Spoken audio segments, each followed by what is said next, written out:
байна уу? Сайн байна уу? За таныг ингээд Америкийн нэгдсэн улс дахь эрдэмтдийн судлаачдын 3 дугаар их хурлд хүрэлцэн ирсэнд талархлаа. Та бол энэ жил 2 дахь удаага энэ хурлд оролцож байна тий? Тий, 2 удаа. Тэгээд миний харилцан ярилцагч маань Баясгалангийн Цов Бадрах PhD. Тэгээд Northwestern University-д одоо докторийн дараах судалгааны ажлаа хийж байгаа юм судлаач юм байна. Та тэгэхээр өөрийгөө дэлгэрэнгүй танилцуулах уу? За, намайг Цов Бадрах гэдэг. Би Монгол хүний хэмжээр анагаах шинжилгээний үндэсний сургууль төгссөн.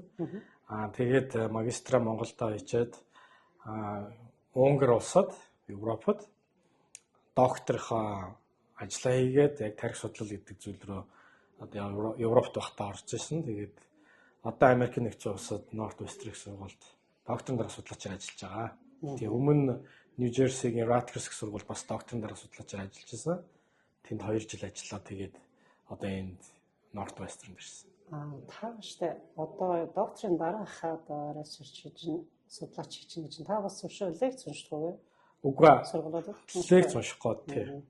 Америкт та яг хэдэн жил одоо ажиллаж байна? Америкт одоо ер нь 4 дахь жил рүүгээ орох чинь. Яг 3 дахь жилээ яг бүрэн дуусгаад байж байна. Ер нь бол Монгол төгсөө дараа нь Унгарт очиж тэ доктор хийгээд ингэ явж байгаа. Ер нь бол эрдэм шинжилгээний ажлын чинь зам бол их л үргэлжлээл их л урт удаа үргэлжлээ явж байгаа юм байна. Тэ. За тэгэхэд өнөөдөр би таны илтгэлээс ингэ сонсч байлаа Паркинсон өвчний тухай тэ. Яг нь ер нь бол би бол бага байхдаа гэдэг юм уу залуу байхдаа Монголд амьдарч байхдаа Монгол хүний Паркинсон өвчтэй хүмүүс нэг тийм анзаардгүй байсан уу, сонсдгүй байсан уу юм шиг санагдаад байдаг байхгүй юу? Ерөнхийдөө л нөгөө Alzheimer буюу зөнөгрөл өвчнөд хүмүүс байдаг гэж ойлгоод байдаг байсан. Эсвэл андуураад байдаг байсан уу? Мэдээж ингээл гар хөлн салгансан хүмүүс явдаг лээсэн л та тий. Тэгээд таны илтгэлээс би нэг асуулт асуумаар санагдаад байсан. Тэр юу гэхээр дунд үедээ буюу бүр эцсийн шатнд хүмүүс онцлогдоод байна гэсэн штэ тий. Тэгвэл бусад иргэдэд ч юм уу өвчтөнгүүдэд уртчлаад ингээд иймэрхүү шинж тэмдэг илрүүл та бушуухан шиг шинжилгээ хийлгээрэй гэдэг нэг хэлчмээр те агаараараа гинээр мэдээж нөгөө дуу хоолой ярьж байгаа зүйл тэгээ гар хөл салганах тэр явах бүхтийх гэл ингээд шинж шинрүүд бүр сүулт нь илрээд байдаг гэж ойлгоод нь бүр маш эрт болохоор мэдэгдэх юм нь юу одоо түн таны илтгэл дээр гаралаа өтгөн хатах эсвэл гизгүүлэх ч гэдэг юм уу өшөө бас ямар шинж байх вэ? За ер нь бол яг хуу энэ Паркинсоны өвчин болон Альцгеймерийн өвчин дээрээс нь деменшиа гэдэг эдгээр өвчнүүд ерөөхдөө ажиглагддаг төстэй нөгөө эмгэг жам нь ерөөхдөө төстэй гэсэн. Тэгэхээр зэрэг тэнд ажиллаж байгаа альфа-синуклеин гэдэг уураг байгаа. Тэгээ энэ уураг ерөөхдөө бол сүүлийн үед бол энэ уургийг илүү голчилж барьж оншилгоо хийх тийм хандлага юу гарч ирж байгаа. Сүүлийн үед. Тийм. Яг гэвэл альфа-синуклеин уураг нь энэ хөдөлгөөний эмгэг шинж тэмдэг илэрхээс өмнө бас тухайн одоо бай болох эсүүдэд илрээд байгаа байхгүй. Тийм учраас лаборатори шинжилгээгээр энэ альфа-синуклеинийг илрүүлснээрээ цаашид Альцгеймер юм уу, Паркинсон юм уу, деменшиа байж болох одоо эрсдэлт тийм хүчин зүйл байж болох юм а гэж үзэж байгаа. Тэгэхээр бусдаар бол яг тухайн хүн дээр гарч ирсэн эмнэлзийн хувьд бол ямар нэгэн одоо шууд оншилж боломж бол маш хомс. Боломж маш хомс. Тэгэхээр одоо нөгөө лабораторийн шинжилгээ гэдэг нь бидний ойлгосноор цусны шинжилгээ авангуудаа дотор үздэг ийм үзүүлэлтүүд нь дахиад шууд нэмэгдсэн гэсэн үг үү? Ер нь байсан юм. Шууд цуснаас шинжилгээгээ хийхгүй. Зөв. Тий. Энэ бол нэлээд нарийн багж шинжилгээ шаардна. Гэхдээ яг клиниктэр бол хамгийн гол асуудал нь ерөөсөө л тодорхой шинж тэмдэггүй учраас өвчтнүүд маань онцлогдохдоо яг дунд болон хожуу шатанд онцлогдоод байна. Тийм учраас шууд хүмүүст зөвлөө өгөөд за танд магадгүй гар салганах тохиолдол жилд тэдэстэй шууд илэрж ивэл та Паркинсонтой бол магадaltaй гэж хэлэх ямар ч боломж байхгүй. Тийм ээ тий. Тэгэхээр зөвхөн би хүсээдгүй би ер нь нэг юм одоо таны хэлж байгаа тэр уургийн тийм шинжилгээ өгье гэдээ хүсэж өгч болох уу? Ер нь бол болно. Гэхдээ яг нөгөө тухайн улсын эрүүл мэндийн систем, даатгалын систем эдгээр чинь хоорондоо нэгт уялдчих хэвээр. Гэхдээ яг одоо бол тэр нараа нэвтрэг байгаа. Тэгэхээр жоо харамсалтай юм те гэж бодож байна тий.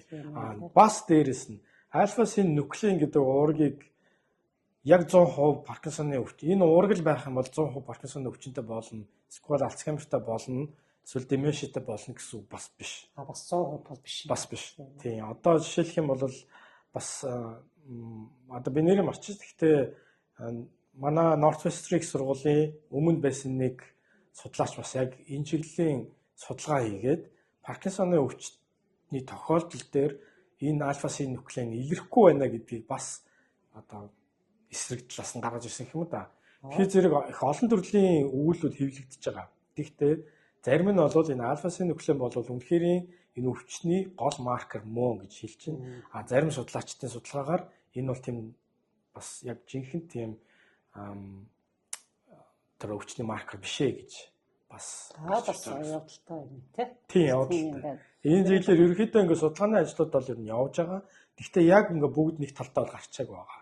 Яг тэр good brain access-ийн судалгаанууд бол илүү жоохон сүлийн жоохон тийм нийлээдгүй явж байгаа. Энэ өвчин бол анх гидсэнд үсээд ингээд цаашаага яваад ингээд төв мэдрэлийн систем рүү тархинд ирж нүүдэлж ирдэг гэсэн ийм одоо hypothesis буюу ийм дэвшүүлээд ингээд явж байгаа гэсэн. За тэгэхээр ер нь бол төрөлхөөс л тэр хүн төрөлтөл тийм хүчтэй байсан юм тийм үү? Хизээ илэрх нь бол тодорхойгүй. Үгүй яг хөө тэгж үзэж байгаа бас судалгаа байгаа. Төрөлхийн генетикийн өөрчлөлтүүд байна. Генетикийн мутацууд байна гэж үзэж байгаа судалгаанууд байна. Магадгүй нэг ойролцоогоор 30 орчим төрлийн гений мутацийг илрүүлсэн байгаа. Энэ 30 орчим мутац аль нэг нь одоо тухайн хүнд илэрх юм бол ирээдүйд магадгүй 40-50 наснда 60 наснда Паркинсоны өвчнөд бас магадaltaй юмаа гэдэг ийм судалгааны ажлууд нэлээд хийгдэж байгаа. 30-40-од ийм ген одоогийн байдлаар нээцэн илрүүлсэн ажиллаж байгаа. Гэхдээ бас л энэ генетикийн хүчин зүйл нь өөрөө максимумда 15% байгаа. Нийт одоо 100 Паркинсонтой хүн онцлогдсон хүний 15-д нь л ийм генетикийн энэ мутац илэрж байна. Тэгэхээр зөв төрөлхийн гэж хэлэхэд жоохон төвхтэй хэцүү. Тэр good brain access гэдэг байгаа энэ таамаг дэвшүүлж байгаа эрдэмтдийн хувьд бол яаж юм нэхэр магадгүй бидний идэж уудаг хэрэгэлдэг хоол хүнс, пестицид, янз бүрийн химийн, янз бүрийн гаралтай бодисууд, магадгүй генетикийн өөрчлөлтөд бүтээгдэхүүн ч байж магадгүй гэхдээ энэ дээр яг баталсан тийм зүйл байхгүй байгаа. Байхгүй.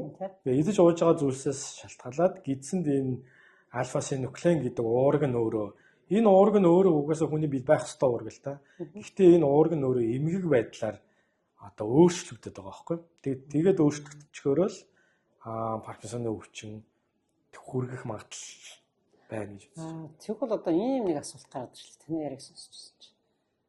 Ер нь бол идэж байгаа ууж байгаатай холбоотой гэдэгчлээ. Тэгэхээр магадгүй бүр дээр үед те манайх Монгол улсаараа жишээ авъя л да. Илүү одоо органик элдв янзын мэддэг. Одоо сахар болгоор дуу зооны өвчин гэдэг шиг илүү юм хэрэгжилжсэн, илүү эрүүл юм хэрэгжилжсэн. Тэгэхээр тэр дээр үед бол Паркинсоны өвчин бага байсан. Статистик тоо мэдээг нүцгэн бол мэдээж бага байгаа. Магадгүй гэхдээ яг яагаад бага байгаа гэдэг шалтгааныг нь тогтоосон юм уу би бол сайн мэдэхгүй байна. Магадгүй тухайн үеийн багц шинжилгээ. Тий. Магадгүй тухайн үеийн онцлогтой бид нар дутуу байсан гэж магадгүй. Тухайн үеийн багж олон техникийн үед бас хангалттай биш те лаборатори ер нь маш олон талаасаа бодоод үзэх юм бол дээрэс нь тэр дээр үед бол хүнсний хувьд бол мэдээж хэрэг бид нар чинь илүү органик талтай байсан. Энэ явсаар одоо нийт хүн амын тоо, дэлхийн хүн амын тоо ихсэж тусам хоол хүнсний дутагдал үүсэх магадлалтай учраас нэг нь бол энэ химийн гаралтай бүтээгдэхүүн илүү олон болж байгаа шүү дээ. Тэгэхээр энэтэй холбоотой байхаа үүсэхгүй. Гэхдээ бас шууд 100% холбох бас тийм ноцгой барих байхгүй байгаа. Тэгэхээр та гоё тархины одоо хүний тархины судлаач хийж байгаа. Тэгээд ер нь бол сэтгцийн өвчнүүд те одоо Паркинсон бас магадгүй бас нэг сэтгцийн өвчин те гэж хэлж болох уу? шууд сэтгцэн өвчин гэж хэлж болохгүй. Гэхдээ сэтгцэн эмгэгүүд сэтгцэн шинж тэмдгүүд байгаа. Гэхдээ энэ бол neurodegenerative disease буюу монголоор бол одоо магадгүй сүнэрлэлтэд өвчин гэх юм уу эсийн. Сүнэрлэлт гэж одоо та сүнэх устгах гэсэн утгатай тэгж хэлээд байна уу? Тий. Гэхдээ бас дахиад нэг асуудал. Одоо ингээд ер нь яг Паркинсоны яг зарим Паркинсоны судалгаан дээр ажиллаж байгаа хүмүүс бол надад санал нийлэхгүй баг. Гэхдээ яагаад нийлэхгүй вэ гэхээр зэрэг маш олон талаас нь судалж байна. Судалгааны баг болгон өөрсдийнхөө урдаа тавьсан таамаглалтаа итгэж тэрнийхээ араас явж байгаа. За түүнийхээ араас их олон иш татж байгаа өгүүлбэрүүд нь хүртэл тэрнтэйгээ холбоотой өгүүлбэрүүдийг илүүтэйгээр иш татаа явж байгаа байх. Ерөнхийдөө хоорондоо судлаачдын юу нэ жоохон өгөөсгдөг. Зарим энэ юм биш ээ. Энэ юм баста. Тэгээ өгөөсгөж байгаа бол тодорхой нотлох өөрийн гэсэн судалгаатай, арга зүйтэй тэгээд тодорхой дата цуглуулад тэрүүгээр өгөөсөж болно. Угсаас тэржиж бас сайжраад явна гэсэн үг тийм. За тэгвэл ингээд судлаачдын нь бүр одоо 10 бүлэг байлаа гэхэд яг нэг юм дээр ингээд даруулга нийлж байгаа тохиолдол мэдээж байгаа шүү дээ. Тэр бол тий. Энэ дээр бол хамгийн нэгдүгээрт нь тархины substantia nigra гэдэг одоо бүтэц дээр допамин эсүүд сүнрөөд байна гэдэгт дээр бол ерөөсөө судлаачид бүгд гараа өргөд 100% нэг байгаа. Нэг байр суурьтай байгаа. Энэ допамин эсүүдийн сүнэрж ийн гэдэг нь энэ эсүүд нь үхээд байна гэж түрүүн таны асуултанд гардагтай адилхан ерөнхийдөө тэгсэн үг. Гэхдээ би дөрөв хэлсэн яагаад бас яг зарим судлаач надад санал нийлэхгүй вэ гэвэл энэ өөрөө яг жинхнээсээ сүнэрж ийн үү эсвэл бол тоологдохоо болж гинэ үү гэдэг нь өөр асуудал байгаа. Тоологдохоо болно гэдэг нь тоологдохоо болно гэдэг нь тухайн эсүүдийг одоо substantia nigra гэдэг бүтцээр байгаа эсүүдийг бид нар тоолж иж тоон цөвцсөн байгаа бол за энэ эсүүд байхгүй болчихжээ гэж үзэж байгаа шүү дээ. Нэгсэндээ сүнэрсэн байна гэж үзэж байгаа. Гэтэл тэр эсүүдийг тоолж байгаа тодсогч бодсон хэрвээ тэр эсдэрээ ирж холбогдохгүй бол тэр эс чинь тоологдохгүй байхгүй. Тийм үү. Тэгэхээр манай судалгаанаас харагдж байгаа бас нэг манай багийн хийж байгаа судалгаан дээрээс харагдж байгаа нэг урьдчилсан үр дүнгээр бас харахад бол судалгаа нь substantia nigra хэсгийн допамин эсүүд нь допаминлэг шинж чанараа болоод байна. Гэхдээ энэ эсүүд нь амьд үйл ажиллагаа явуулдаг хэвээрээ байна. Тодорхой хугацаанд. Тодорхой хугацаа өнгөрсний дараа жигнэсээ сүнрэлд орж иж магадгүй байна гэдэг ийм таамаг дэвшигдсэн бас явж байгаа судалгаанууд. Тэгвэл тэр допаминлэг шинж чанараа алдсан учраас тодтогч бодсоор илэрч гарчихгүй байна. Илэрч гарчихгүй тодтогч бодис нь өөрөө зөвхөн допаминыг олж барьж холбогддог байхгүй. Тэгээ одоо угаасаа ингээд бид нар хүмүүс маш их сонсдогтай угаасаа серотонин, допамин ялгаруулахын тулд одоо ингэж спортоор хичээлэл тэгж ингээл таны ихтгэл хүртэл гарч ин тэ гиснээс ер нь допамин исэн гэж буцаж ингэж шинээр гардаг. Яг нь neurogeneration гэж байгаа л да. Тэгэхдээ яг одоогоор яг энэ чиглэлээр хийж судалгаанууд зөндөө байгаа. Энэ чиглэлийн судалгаанууд бол 1980-ад оноос эхлээд ер нь нэлээд жоох эрчимдсэн. Дахиж шинээр эс бий болгох талын судалгаанууд. Гэхдээ яг өнөөдөр эмнэлэгт клиник дээр туршигдаад батлагдаад яг ингэ явж байгаа баталгаатаагаар substantia nigra-гийн энэ эсүүдийг дахин сэргийж байгаа нөхөн сэргийж байгаа тийм одоо үр дүн байхгүй байгаа. Нэг нь бол судалгаанд хийгдээл явж байгаа. Тэр та нэг бас хэмжлэхийн зориулж байгаа юм интервью гаргаж шүү дээ. Шүү бас юм стадигаар шин юмнууд туршиж байгаа. Шинэ юмнууд бол зөндөө туршиж байгаа. Энэ дэндүү туршигдож байгаа тийм. Гэхдээ өнөөдөр стил дахиад допамин, L-dopa буюу levodopa гэдэг ийм ганцхан юм бай сонголт. Яг нь L-dopa-гийн олон хэлбэрүүд байгаа. Гэхдээ орлуулах хэлбэрүүд байгаа. Гэхдээ л эцсийн дүндээ допамин орлуулах юм л байгаа.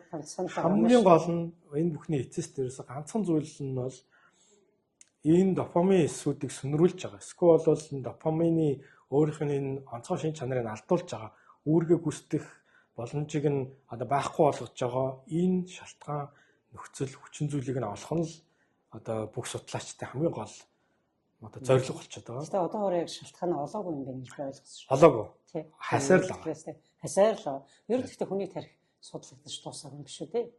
Хүний тарих 100% юмаа гэж үзвэл судлаач бол өөрөө хэлдэг. Миний хувьд 100% юмаа гэдэг. Миний хувьд ч биш л те. Ер нь бол миний багш нар болоод хамт судалгаа хийдэг одоо хуучин сениор эрдэмтэд ерөнхийдөө юу гэж хэлдэг вэ? Бид нар тархины одоо судалгаа гэж байгаа 100% гэж үзэх юм бол тэрний нэг 95%-ийг нь мэдэхгүй. 5% гэж мэдж байгаа үгүй юу гэж. 5 нь бас эргэлзээтэй гэж ярьж байгаа. За. Тэгэхээр одоо тэгээд тархи судлагдахгүй болохоор ч нөгөө л олон тархитай холбоотой өвчлөлүүд шүү дээ. Скизофрения, тэгээд одоо нөгөө дисордерууд байна те бүх төрлийн тархины хэцүү юм байна. Хэцүү гарахыг бол зөвхөн мэдх юм байна да. Тэгээд гэхдээ бид нар өнгөрсөн хугацаанд маш их ололт амжилтууд байгаа. Тархины эсүүд яаж ажилт юм бэ гэдэг одоо механизмыг олж нээснээрээ өнөөдөр энэ химийн ухааны эрхэн ажиллаж байгаа тэр ардталт нь явж байгаа кодинг бол ерөөсө тэр чигтээ энэ тархины ажиллаж байгаа механизм. Нэг хэсээс нөгөө хэс рүү яаж мэдээлэл дамждгийг яг энэ схемийг хамгийн гол нь ашиглаж байгаа. Тэгэхээр энэ бол маш том ололт. За дээрэс нь бид нар яг тархины хаана ямар эсүүд сүнрээд байна, ямар эсүүд нь тоологдохгүй болж алга болоод байна. Энийгээ хянаал явж байгаа. Гэхдээ цаашид бол энэ шалтгааны нь бол олноо.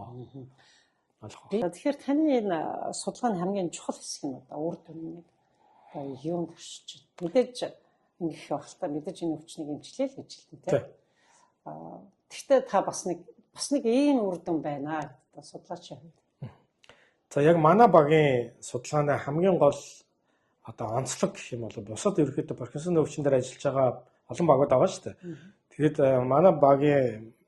манай институтийн гол онцлог нь энэ удаагийн энэ төсөл дээр байгаа гол онцлог гэх юм бол Mytopork mice хулган дээр бид нэр судалгаа хийж байгаа. Энэ хулган дээр судалгаа хийснээр ямар давуу талтай вэ гэхээр Паркинсоны өвчин чинь өөрөө дандаа нөгөө дунд болон хожуу шатанд онцлогдоод байгаа бол бид нар урьдчилан шатанд нь судалгааг нь хийж байгаа гэсэн.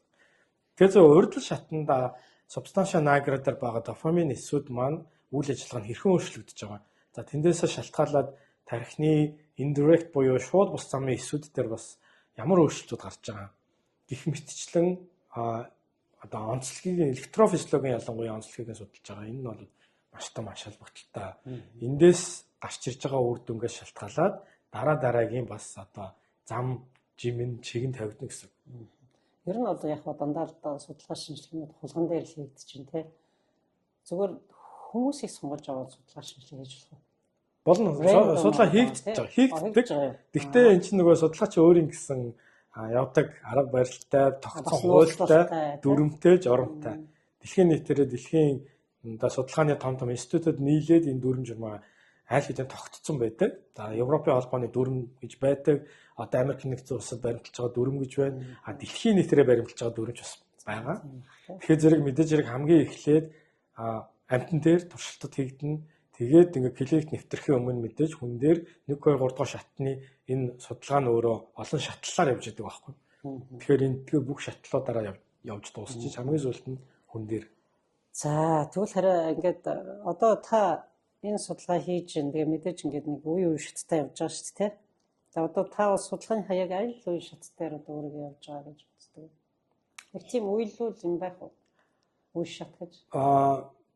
Яг уу ямар өнцгөөс нь харахаас шалтгаална л да. Зүгээр яг би хов хүнийхээ карьерийн хувьд нэг харж болж байна. Эсвэл бол Паркинсоны өвчний хувьд бас нэг харж болно. Тэгээ Паркинсоны өвчний хувьд. Тийм Паркинсоны өвчний хувьд яг би өөрөө гэхээс илүү ерөнхийдөө яг аль хэмжээнд явж байна гэхээр бид нар шалтгаанаа хайж яах гэдэг чинь хамгийн гол зүйлээ өнөөдөр хайгаа явж байгаа. Онцлогоо ерөнхийдөө оншилж байна. Тэгээ эмгий жамаа ерөнхийдөө мэдчихэж байгаа, эмгийг антомоо ерөнхийдөө харж байгаа. Одоо шалтгааны л хамгийн гол нь хайж байгаа. Тийм. За тэгээд одоо мэдээж сайн сайхан ирээдүг одоо бүхний Паркинсон өвчтэй хүмүүсийг эмчлэх гэдэл одоо явж байгаа ирээдүй харагдаж байгаа шүү дээ. За тэгээд магадгүй та хэлэхэд хэцүү байж магадгүй. Гэхдээ ер нь бол ойрын хэдэн жилдээ энэ одоо болцсон байх бол яг хоо зарим химиологи ухаан болон одоо энэ материал судалгааны хүмүүс бол 5 жилийн дотор ерөөхдөө Паркинсоныг эмчилнэ гэж байгаа. Гэхдээ тэр хүмүүсийн одоо гаргаж байгаа гол эмчилгээний арга техник нь болохоос шинж тэмдгийг эмчилгээ яваад байгаа юм л да. Өөрөөр хэлэх юм бол шалтгааныг нь олж арилгах биш, эсвэл урьдчилан сэргийлэх биш. Нэгэнд бий болсон шинж тэмдгийг яаж хөнгөвчлөх, яаж арилгах, яаж орлуулах талаар ажлууд хийж байгаа. Энэ Энэ эмчилгээ бол нэлээд эрт гарч болно. 5 жилийн дотор гараад ирэх бүр боломжтой. Магадгүй 5-аас 10 жилийн дотор. Эмийн эмчилгээ болон бусад эмчилгээ, орлуулах эмчилгээнүүд. Гэхдээ яг үүсгэгчийн эсрэг буюу энэ өвчин хэрхэн үүсэж байгаа юм бэ? Шалтгааны эсрэг эмчилгээ одоохондоо бол хэлэхэд үнэхээр эрт байгаа. Тийм байх. Яг хугацаа бол хэлэхэд. Яг хугацаа хэлэх юм шиг боломжгүй. За тэгээд таны одоо энэ судалгааны үед нь бас манай Монголын анаах ухааны анаах ухааны хөгжилд хэр өгөөж өгч чинь та бас тодорхой хэмжээнд эндээс ингээд бусад одоо Монголын эмч нартайгаа харилцах, судалгааныхаа тухай хуваалцах гэдэг юм те.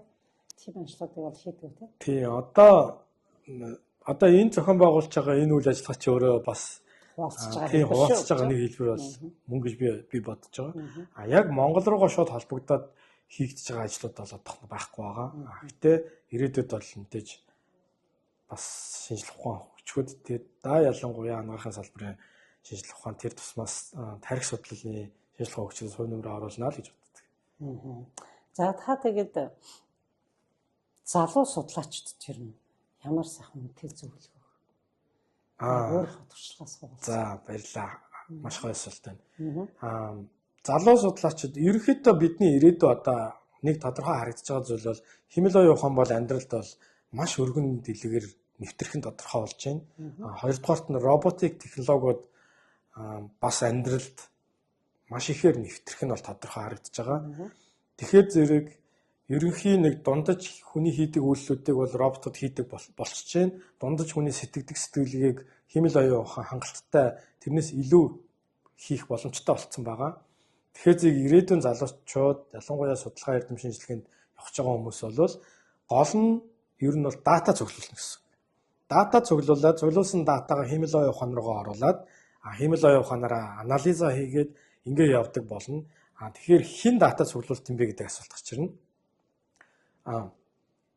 Тухайн салбартаа маш нарийн мэргэжил эзэмшсэн. Өөрийг нь хэмэл оюун ухаанаар орлуулах боломжгүй, ажилдаа маш дуртай, хайртай, яг л компьютер тоглоом тоглож байгаа юм шиг ажиллаа тэгж хийдэг тийм залуучууд одоо яг энэ хэмэл оюун ухаантай болон роботтой хамтраад ажиллаад судалгаа хийлээ. Түүнээс биш IT-ийн залуучуудыг яриад байна. Үгүй IT-ийн биш. Үгүй бүх салбар. Танаа эмч за ойлголоо. Эмнэлэг бол эмнэлгийн анагаах ухаан бол анагаах ухаан гэдэг шиг тийм ээ. Тий, өөрөөр хэлэх юм бол дундаж хүмүүс ерөөхдөө одоо жишээлбэл би ингээд нэг 5 хүнтэй судалгааны багтай бай гэж бодъё л да. Тэгэхэд нэг хүн нь ингээд зөвхөн дата цуглуулдаг хүн бай гэж бодъё. Рекординг хийдэг. Гэтэл тэр үүргийг нь роботууд орлоод хийчих нь байна. Хэмэл оюун ухаан орлоо хийчих нь байна. Гэтэл тэдний чадахгүй үйлчлэгийг нь хийж чаддаг. Тийм л хүн одоо энэ манай багт орж ажиллана гэсэн үг болчихж байгаа байхгүй юу? Тэгэхээр тийм чадвар эзэмшээрэй залуучуудаа. Тэр чадварыг эзэмшээрэй. Өөрийнхөө бол тийм орчин үетэй бол ерөөсөө хоцрогдохгүй чаанч хаягдахгүй. Дуртай зүйлээ олоорой. Яг л хоббигоороо хийж байгаа юм шиг, яг л тоглож байгаа юм шиг хийдэг. Тийм л ажиллаа олох хэрэгтэй. Магадгүй хоолыг тэгж хийдэг байж болно. Тэр мэдрэмж нь өндөр байж болно. Тэгээд хоолыг хэрхэн хийдэг вэ гэдэг хийсэн тэр дата, технологи, арга аргачлалыг чинь хэмэл оюун ухаанаар хийгээд тэр датаг нь өөрөө баяжуулж өгсөн өөрөө одоо гол үнц нь тэнд явж байгаа байхгүй юу? Түүнээс яг тэр тухайн одоо салбарыг магадгүй за хоол гэж ярьснараа ялахад тэр хоолыг маш сайн хийж чаддгүй ч юм уу эсвэл бол тэр салбарт тийм их хайртай биш хүн тэр хийх юм бол тийм шин зүйлсийг гаргаж чадахгүй. Яагаад гэвэл тэр зүйлсүүд аль хэдийн хэмэл оюун ухаан өмнөөс нь хийж чадна гэсэн. Гэхдээ ер нь бол одоо тэгээд хэмэл оюун ухааныг өгж байгаа датаг цуглуулдаг эсвэл хэмэл оюун ухаанаа хөгжүүлдэг хүмүүс ч угаасаа хүн өөрөө л байгаа шүү дээ. Тийм хүн өөрсдөө л хөгжүүлнэ. Тэр хөгжүүлж чадах хэмжээний л хүн бидэрт ирээдүйд салбар болгонд хэрэгтэй. Аль салбар ер нь хаягдахгүй. Яг хүний хүчин зүйл нь багасна. Хэмэл оюун ухаан роботууд эзлэнэ. Гэхдээ тэдгээрийг удирддаг, тэдний юу хийж байгааг ойлгодог хүн заавал хэрэгтэй. Тэгжээж тэр програм нь ядаж сайжраад явна. Дата нэмэгдээд явна гэсэн. За тэгээд ингээд таны цаашдын одоо судлаачийн ажилд нэмэх ажил хүсье. Тэгээд ингээд анагаах ухааны шинжлэх ухааны гэдэг сайхан шин одоо эрэл хайгуул хийгээд явж байгаа. Хүн төрөл одоо бүр их томоо хэлбэл тааш хүн төрлөختний тусад бол одоо их ажил хийж байгаа хүн. Таны энэ ажилд амжилт хүсье. За баярлалаа. Тэгээ дараагийн хуралд одоо дахин оролцож шинэ гоё туршлаасаа хуваалцаад нэр таны хэлдгээр энэ бол бас л Монголынхаа шинжлэх ухааны оруулагч байгаа хувийн нэр бас нэг юм да тий. Оны ч хүмүүс сонсоод үзээд хараад тий. За баярлалаа. За амжилт.